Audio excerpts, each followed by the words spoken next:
Yo, what up guys, it's Brock. Welcome back to the channel. Today I'm going to be breaking down a project that I did a couple years ago. It was like my first major project with the C70, and it was a narrative kind of short film-esque type scene. It was this very dark kind of candlelit look that we were going for. As this guy that was sitting around candlelight writing, you know, a letter in this journal, kind of this old school feather pen, candles, no electricity kind of a situation. And I think it turned out really cool. So I'm going to break down the lighting, the camera, the lenses, all the things so you guys can kind of get an idea of how easy it is to actually create a look like this and how much of this is really props and set design more than anything else. So I'm going to jump over to the iPad and break down a couple of my favorite frames from this project and hopefully give you guys some insight into how easy this actually is to pull off.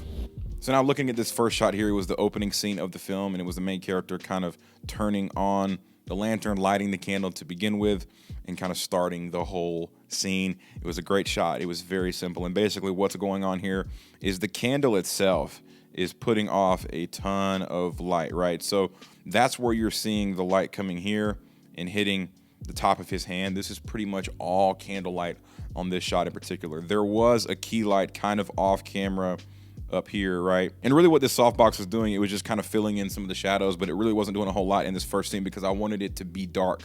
I wanted it to kind of start in this void.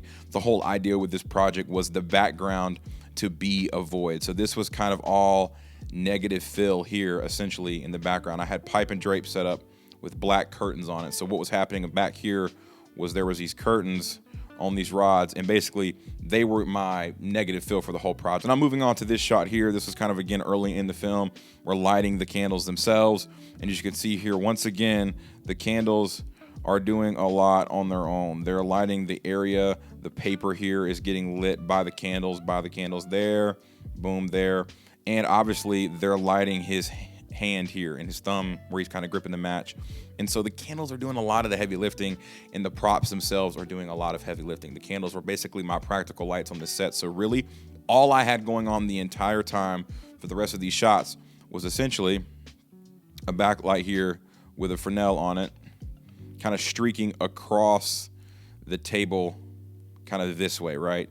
And basically what it was doing was kind of adding a nice streak, a backlight, and then over here my key light was still kind of here filling in on some of the more wide shots where the candles weren't doing enough. That was kind of what's happening here. And then the whole time these curtains back here are acting as negative fill. And that was the whole idea for this one. So I wanted to create a void, and in the background I had the book that he was going to be using to write in. Kind of here we had some old paper with some script on them on there that I just found on the internet, bought some old paper on Amazon, and then I was able to kind of print whatever font I wanted on it, use it in the printer, and it kind of created this old kind of scribe look. So that was the props here. Book came from Amazon, candles came from Amazon, and it worked out great. And really all I needed was these two lights to really pull this off. Honestly, I probably could have gone away without this backlight, but it really was doing some in some other scenes, some wider shots. A lot of this tight stuff, the candles were doing a lot of the heavy lifting. This was my Aperture 200X back here, and then this was the Nanlite 300B as my key light. These are both bicolor lights because I want to be able to kind of control the warmth and match what the candles were already doing in the scene themselves, and that's what we did here. Now and then moving on to this shot where he's kind of opened the book up, right, and we still have our negative all out here, just negative fill, right? And then I still have my key light coming in here, and I'm actually using it much more on this shot than I was in the earlier ones because the candles were great, but they weren't filling in enough here on the table. So that's where the key light is kind of filling in and then hitting his hands here to kind of give some lift to the book, and so that it wasn't so overexposed, and it was able to kind of give some light to the shadows. And I just kind of matched it color temperature wise to the candles because I still wanted it to appear as though this was an entirely candlelit scene without actually showing and it feeling sourcey from the actual lights themselves. So I matched the color temperature from the main key here to blend in with the candle light. So it was ultimately just kind of this seamless thing. And then you have this nice book here with kind of the rough pages and the leather cover. It just kind of really leaned into the whole scene. It was really cool. Again, found it on Amazon for like 30 bucks. It was really cheap for what it was, and it looked great. It was fantastic.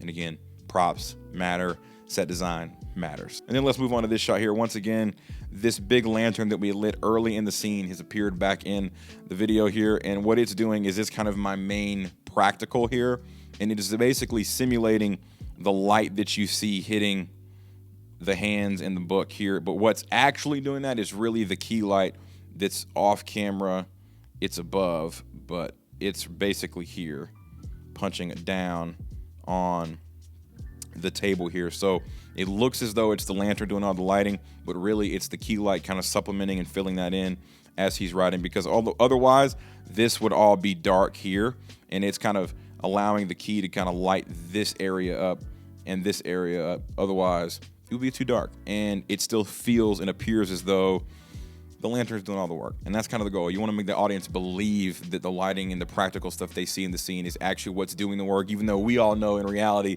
there's a lot that goes into creating these natural looks, and that's kind of what's going on here. And then the last frame that I want to talk about here is this solo shot of this teacup candle lit, and it's just kind of sitting on some of these old pages. I really like this, and this is more of a set design prop thing right here than more of a lighting. The lighting is very similar to what it was before, a little bit of a fill coming from the key that's kind of bouncing around, but a lot of the heavy lifting is being done by the candle itself. And again, I got this paper off Amazon that appears to be old, but it's really not. I just actually found a font that I liked, and it was able to print what I wanted on it in that font to make it feel like it was already written on. And then I just have some burlap here on the table itself, kind of covering it, again, making it feel older, add texture, add warmth, that kind of textile feel. And again, more paper littered here. And it's just kind of a nice shot, again, detailed shot that helps add to the narrative and add to the scene and the environment. And it shows that, once again, the practicals are very important, like I've been saying throughout this entire video so far. Now, when it comes to what cameras we use, obviously I use my Canon C70. You guys probably know that at this point, but I did shoot on the RF 35mm. So this was not full frame. This was not with a speed booster. It was the RF 35 1.8, the non-L lens. It was great. It worked out good for this. I needed some close focus distance stuff. 35 focal length worked great. Every shot in this project was with that lens, and I was really proud of how that turned out. And on the color grade on this one, I was using my C-Log 2 LUTs. This is actually probably the early development version of them. They weren't even out yet. I hadn't even told you guys I was making them at this point, so they're probably not the final version, but I did use them on this project. I also have C-Log 3 LUTs available, and C-Log 2 LUTs, and finishing LUTs if you guys are interested and you like the way my color grades look and you want an easy way to get from 0 to about 85-90% with your color grades in one click. These LUTs are for you. I'm really proud of them. I use them in all of my work. Literally everything you see on my channel are my own LUTs. So if you're interested in that, link is in the description. And if you want to see the actual full project from this, you can actually find it on the channel itself. It's probably 10-15 videos down maybe of where I actually uploaded the final product. So if you want to hear that with a full sound design, you can go check that out there. I encourage you to check it out. It's pretty cool. I'm happy with it. It's short. It's like a minute long, maybe even less.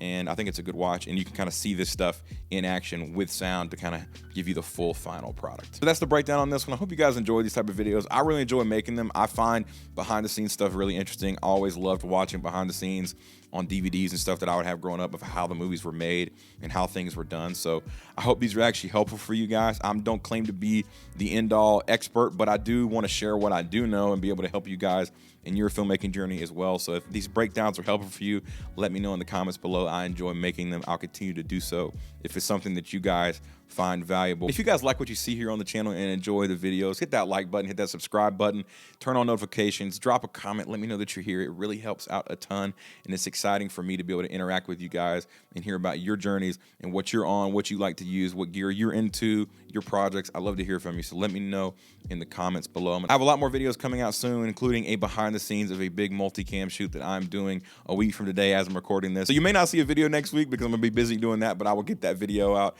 as soon as I can. Hopefully it will be helpful for you guys. It's something that I've never really done before at the scale that I'm doing it, so I'm excited about that. We're gonna have like 5 or 6 cameras. It's gonna be awesome to kind of see that come together. But as always, I appreciate each and every one of you. Thank you so much for watching this video. I will catch you in the next one.